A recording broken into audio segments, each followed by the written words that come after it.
All right, man. Let's kick this thing off. What's going on, everybody? Welcome back to this week's episode of the Create Your Age Show. Very excited to bring you our guest. It's a dynamite guest. Love this guy, Sabri Suby. He is the CEO, or actually, he's the founder and head of growth at King Kong. How you doing, man? I am doing well. Thank you. My man. Good to hear from you. So you came across my desk because you've gotten a lot of accolades, man. You're a bit of a hustler. Right. I got a little bit of a story of you making an absurd amount of phone calls. And as a guy who makes a whole heck of a lot of phone calls himself, I mean, you blow me out of the water. So for people who don't know who you are yet, maybe just give us a quick introduction to who you are, what you do, and maybe a couple stories about how you got here. Yeah, sure. I run Australia's fastest growing digital marketing agency. Predominantly, I guess if you had to categorize me into one thing, it would be a business builder or a builder of teams, of companies. That's the kind of thing that excites me. From an early age, I've been involved in sales. That's how I fell down the rabbit hole that was business. I've made over 1 million cold calls in my life. And realistically, I've run businesses. I've run a few into the ground. I've sold some. And at all of those businesses, I've always been tasked with solving the number one problem that all businesses face, which is how do I get more customers, right? And that's been really the central point, and that's what's really led me to kind of be in the position where I am right now at King Kong, where that's all we do all day long is help businesses to get more customers.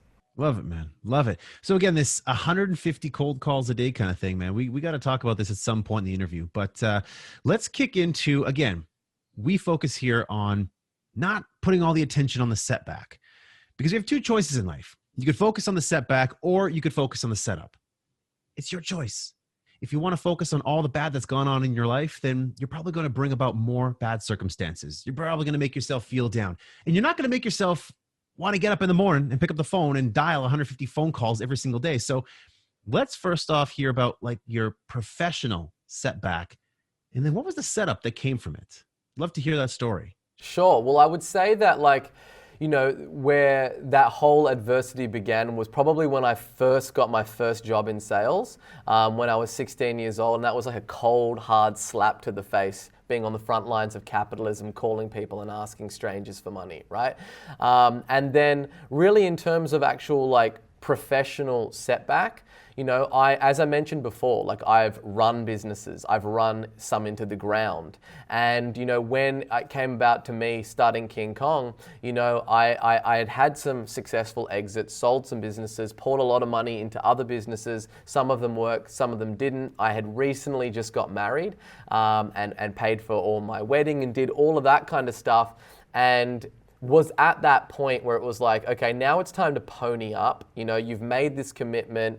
You can't just be like flying by the seam of your pants, so to speak. You need to build a business, get some money in the door and build security. And so that's why when I started King Kong, I went back to ground zero and started from scratch. Like I had $50 in my bank account. I was stressed out about how I was going to pay rent, all of those things. And really just started to get into the state of, okay, this is, as Sun Tzu call it, on death ground. Like I have to actually, I've got no other option right now. And it's just managing your state, getting into the zone, to be able to make 150 cold calls a day, waking up at 4 a.m., going running, and really doing things very early in the day that were extremely challenging. Like waking up at 4 a.m. in the morning and going running when it's freezing cold and pitch black outside, right? And getting those wins early on in the day and have a whole routine. So when it comes to 8:30, 9 a.m. to get on the telephone, you've already done things that are extremely difficult and you're ready to go. You've already gotten some of those wins. And that's really kind of the way that I used to just throw logs in the fire and keep that momentum going. And because you mentioned one setback, but I would have 150 setbacks in a day when I was making 150 cold calls. Like you're lucky to get one yes out of 150 calls. So there's a lot of adversity. So, it's funny. People look at you and they hear you talking and they hear your story. You sound ultra confident, baby. You sound really, really confident. And the thing I really want people to realize is that you weren't always this way, I'm sure. You were at a point perhaps when, again, you got married and you had to say, oh my God, like, what am I doing here? a little bit of insecurity, stress, worried about paying the bills, maybe a little bit insecure about money. Who knows where you were at that point in time? But paint me a picture and paint a picture for people out there in terms of like, how are you feeling at that point in time when you were waking up at 4 a.m. and saying, man, I gotta step up. I gotta change what I'm doing in order to change my result. How are you feeling at that point in time? Because there's some people right now who are listening who are right there right now who maybe got Yeah. laid off and they're saying like, this guy is going to give me a little bit of inspiration, a little jolt of energy, but he doesn't understand me, man. Like I'm insecure right now. I'm not feeling great about myself. Tell us like how you felt at that point in time, and be honest though, man. Like if you were ultra confident back then too, let me know. Like I've always been confident in my belief, but that doesn't mean that, that every day that you wake up and you feel like getting after it, right? And you put on your Superman cape and you get it done. Like there is always, no matter what, there's that doubt in the back of your mind. And I call that thing the little bitch, right? And it's like always whispering at you, and it's trying to basically put its claws inside you and pull you back, right? And there's always that internal dialogue that goes on in anyone's mind, regardless of how successful that they are. So the thing that really, going through that stress, going through everything, is really just always telling myself that like successful people do all the things that unsuccessful people aren't willing to do, right? And everybody is self-made, but only the successful people are willing to admit it. And understanding that like where you are right now is as a result of the decisions that you've made throughout your life. And so for me, it wasn't like my belief in whether or not I could get it done, but it was having a conversation with myself and getting real about how committed I was to getting that thing done, right? There is nothing that you can't achieve if you are committed enough. And the thing that most people aren't willing to do is they're not willing to, once that they have eyed the target and they know what it is, they're not willing to do everything that it takes to actually get there. They like the idea of the target, but you are going to need to cross rivers, cross mountains, slay dragons, walk through fire in order to get to where it is that you want to go. And you have to pay the price. Right? You need to become somebody that's worthy of being successful and not wishing that success would come to you and that the universe owes you something. The universe doesn't owe you shit, right? You get what it is that you push, shove, scratch, and claw for, and by being disciplined. So if you're at a point right now where you're thinking like, I'm not confident, I'm having a really hard time, do not feel sorry for yourself. Right? That's the very first step, right? Just let that pain sting you to your core and use that as fuel to go out there and get everything that it is that you want. It's hard though. It's very hard. First off, two things. First thing, brother, you got to know what you want. And that's where most people kind of fall apart. They don't truly know what they want. And if you kind of got a hazy idea in terms of what you want, I kind of want to go here. So I'm going to kind of step in that direction a little bit. You lack conviction. So a big piece to this is first having clarity in terms of what you want. And secondly, the piece that you've talked about, man, it's the gritty up and down hustle grind game, whatever you want to call it, of execution, of follow through. And it is so hard, whether you're making phone calls, whether you're putting out social media content, whether you're creating a podcast, it's hard, man. It's hard. And you know what? It's okay to start and stop. Whether you're trying to get fit in the gym, whether you're trying to get back in the dating game, whether you're trying to get out of debt, whether you're trying to build a business, it doesn't matter. You're going to fall off once in a while. And when you fall off that horse, you got to get back on. And I know that all this sounds so cliche, but man, like it's the truth. And Sabri, like you're a good example of this in terms of the business that you built, where you've come from. And that's why I love your story, man. I love the professional story because you didn't have, as we talked about earlier, you didn't have any massive setbacks that were dramatic stories, but you just continued to face small setback, medium setback, small setback, and multiple setbacks. And I think that's reality here, right? We don't all face a massive traumatic event in our lives. Some of us just face constant setbacks that can break us. But instead of just letting that setback break you, you decide to continue pushing through. And as a result, that's how you got to where you are today, man. So a great story from the professional standpoint. From the personal standpoint, I would love to hear a setback. And I know that you kind of have a very similar philosophy where, again, you don't have one big story. but I would love to know a little bit more about like the man who is Sabri Suby and some of the setbacks that you faced growing up. Yeah, sure. And to come back around to some of the points you've raised, right? About like you've got to know what it is that you want. And then how do you, even when you do know what it is that you want and you have those setbacks, how do you keep pushing? Well, when you ask somebody what it is that they want, you're right. It's very difficult to get clarity around that. And it's such a large, open-ended and loaded question. And that's what leaves most people just completely overwhelmed. So the exercise that I do is called like the dream day exercise. Forget about what it is that you want out of life. That's way too big. Think about what the perfect day looks like for you. What time do you go to bed? When do you wake up? What are you having for breakfast? Who are you having breakfast with? When do you exercise? What are you doing for exercise? What are you doing for your leisure time? Start with that, right? Start with what would the perfect day look like? And then think about what are you going to need to do and earn in order to fund that lifestyle? And the next part that you raised about, well, how do you keep going when you don't feel like going, right? So it's not enough just to think about what that dream day looks like, right? You need to think about who is the type of person that you would need to become in order to be that person. And then you need to think about what would your life look like if you did not become that person, if you did not get to live that life.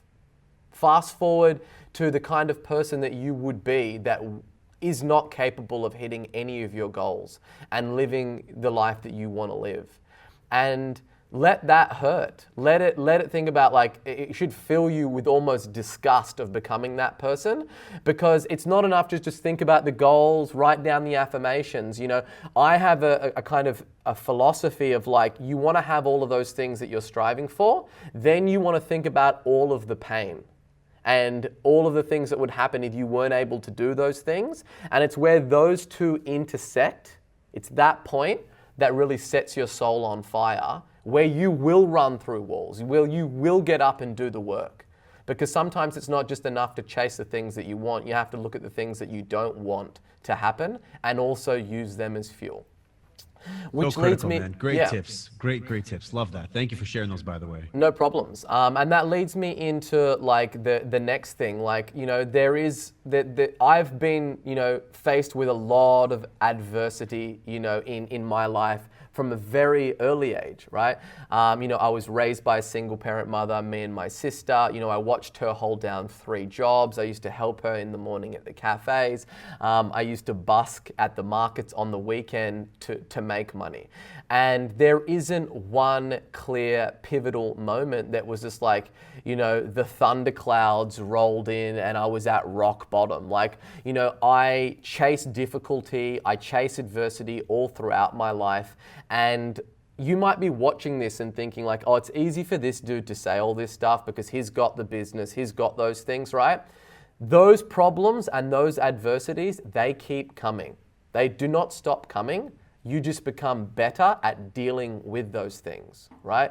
So, you know, my personal and my business, you know, setback roll into one, where it was like, well, I had just gotten married. I had just made a commitment, you know, to be a provider, to be a husband, to be a partner, right?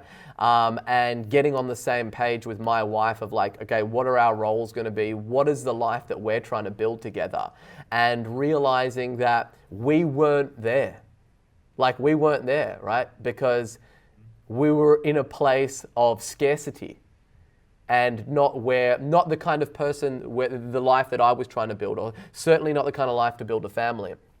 And again, it was just getting very, very clear on what it is that I wanted and imagining the person that I would become that wasn't able to do those things, and just using that as logs to throw on the fire and go out there and to make it happen. And it's not like then once I got through that and I got a few clients that everything was all hunky-dory and all good, then you have multiple things that happen along the way. Staff members leaving you, trying to steal your clients, all that kind of stuff. Like, it doesn't stop, right? Those problems keep coming.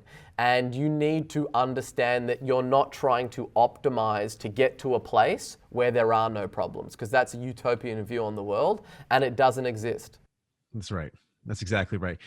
Where do you get your discipline from, man? Like that doesn't just show up all of a sudden. Yes, some people, well, not some people, a lot of people are born more resilient than others. However, if that resilience isn't fostered, if it's not nurtured, if it's not supported, you do end up losing it. Yeah. It seems that you have this discipline built inside you. Did you always have this, or did this develop as a I got result it of from something my that happened in mother. your life? Yeah, I got it from my mother. I call it single parent mother work ethic. And it's like there's something that happens when you watch your mother work 3 jobs and work tirelessly to, put food on the table, and then to come home from working those 3 jobs and still cook, a healthy meal for you and your siblings, and to shower you in love, right? And when you watch those things that happen, that shows you like the importance of work ethic. And seeing that firsthand and being raised by a single parent mother, like you really realize that like everything else that you come up with is just excuses, right? And so like that was forged in me from an early age. And the values and the disciplines that she taught me, if you're going to do anything, you do it right, you do it 100% to your ability. And I really took that with me for, starting in my first sales job. And it's like, okay, well, how many sales calls is the top salesperson making? Well, I'm going to make 50% more phone calls than them, right? And just basically outworking everybody in the room, because I saw firsthand what work ethic can do. It's so important. It's highly underrated, right? Everyone wants to be the person that has everything they want in life, and we dream, we fantasize, and we talk about it. But to get that, man, you got to put in the work. And again, it's so cliche, and it doesn't happen all of a sudden. It's just every single day. And there's this one philosophy that I absolutely love. It's the 1% philosophy. And that if you get better, 1% better every single day for 365 days, it's a 37 times improvement at the end of the year. So you're not expected to all of a sudden do as Sabri does and like in the morning, wake up at 4 a.m. and then make 150 phone calls, then, do 100 burpees, whatever it is. That's a massive improvement. And chances are most of you are going to fail in the process. So right now, if you're making 0 phone calls, maybe today, why don't you try making 1 phone call? And then tomorrow make 2. And the next day make 3, and then 4, and continue on and on and on, continue growing. It's this slow progression. I don't want people to get confused when they hear your story to say like, wow, like it's just wake up one morning and go and kill it. That works for some people. It doesn't work for a lot of other people. 1% improvement is sometimes more realistic for a lot of individuals. So, I want people to not be overly intimidated, because you come with this DNA inside you, man. It's just this fire you can feel. And I know that not a lot of people have that. And a lot of people wish they had that. Don't wish for the kind of like fire that Sabri's bringing to the table. You got your own fire, and you got to stoke it yourself. And sometimes it's going to take you a little while, right? Like I myself, people look at me like, wow, you have so much energy. Yeah, I don't always have this kind of energy, right? I had to develop it. I had to grow it over time. Everything just takes some time. You got to be patient. And, with your stories, man, like you didn't get anywhere without patience. So kudos to you and all your success, my friend. It's fantastic. I want to finish this up by asking you a question that I ask all of our guests. It's about how you stay resilient. Because if I were to put you through an assessment, I would almost guarantee you have a high level of self-discipline. But I really want to understand a little bit more about what you do on a regular basis that keeps you resilient. Sure. Well, as I mentioned, at the start of our chat, is like about that voice that's in your head, right? That's always telling you to hit the snooze button, to, just have another mouth of chocolate cake, and to just do the stuff, like just to indulge in those guilty things, kind of like pulling you back to the things that aren't the best for you, right? And there's always that internal dialogue. And, my whole thing is to get that thing and that sucker under control. So for instance, if for instance, you do hit the snooze button, then you must the next day say, okay, well, I have to go to bed half an hour earlier today, or I have to wake up half an hour earlier because I did that today.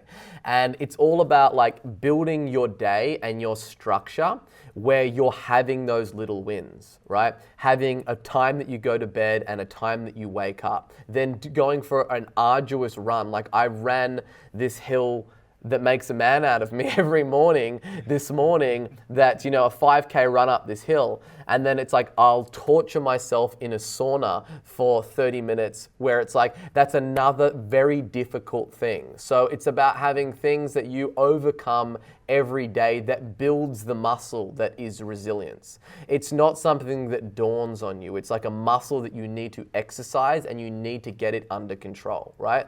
There are a lot of sacrifices that have to happen in order to be successful. And you have to be aware of that, and you have to understand that. And it's like, it's something that you do build over time, like you mentioned, and you forge, and it gets more defined and more succinct, where it's like you refuse to do certain things because you've raised your standards. That's exactly right. You know, man, it really comes down to your daily discipline of doing the hard things. And we live in a society where we love the comforts. We love the comforts. We love the food. We love the TV. We love the phones. You know, it's easy to fucking burn 2 minutes on TikTok. It's so easy. But doing the hard stuff, that's what's really going to develop an element of your resilience, especially when it comes to grit, when it comes to self-discipline. It's doing the hard stuff. And again, yes, you're going to fall off. You might fall off for a week, 2 weeks. Nobody cares. The only person that should care is you. And get back on that horse and do what's hard. Go to the gym. Find a thing that works out. If it's not the gym for you, maybe you're running a hill. Maybe you're running with your dog, whatever it is. Get up early to make it happen. Maybe you got to read a book. Maybe you got to do a course. Maybe you got to put your phone down. Maybe you're looking at your phone and using it 5 hours. Well, if you're using it 5 hours and most of it's on social media and you're not in that industry, you're just perusing, maybe you got to cut that down to an hour. Quit going towards the pleasures. Quit going towards the comforts. And it's one of the takeaways that I hope a lot of you will walk away from this interview with, which is sometimes to be successful, well, not sometimes, almost all the time, you got to make sacrifices. And these sacrifices are going to be painful. They're going to be hard, but damn it, are they going to be worth it in the end? So my man, Sabri, it is an absolute pleasure having you on the show today, talking about your setbacks, the setups that come from it, what keeps you resilient. If people want to get in touch with you, they want to look you up online, how can they go about doing that? They can check out my Instagram at Sabri Suby, and if you want to learn more about like getting into my world, or if you own a business and you're looking to get customers, you can check out my book. We're shipping this out for free anywhere in the world. That's the best place to kind of follow me and keep up to date with what I'm doing. Excellent. Again, that's Sabri Suby. He is the founder and head of growth at King Kong. Thanks again, man. It's absolute pleasure. No problems. Thank you so much for having me on. If you enjoyed this video, please like and subscribe. We're dropping a video like this almost every single day on YouTube. And if you've got any questions, leave them in the comments box below with hashtag HeySabri, and I'll do my best to get in there and get that answered.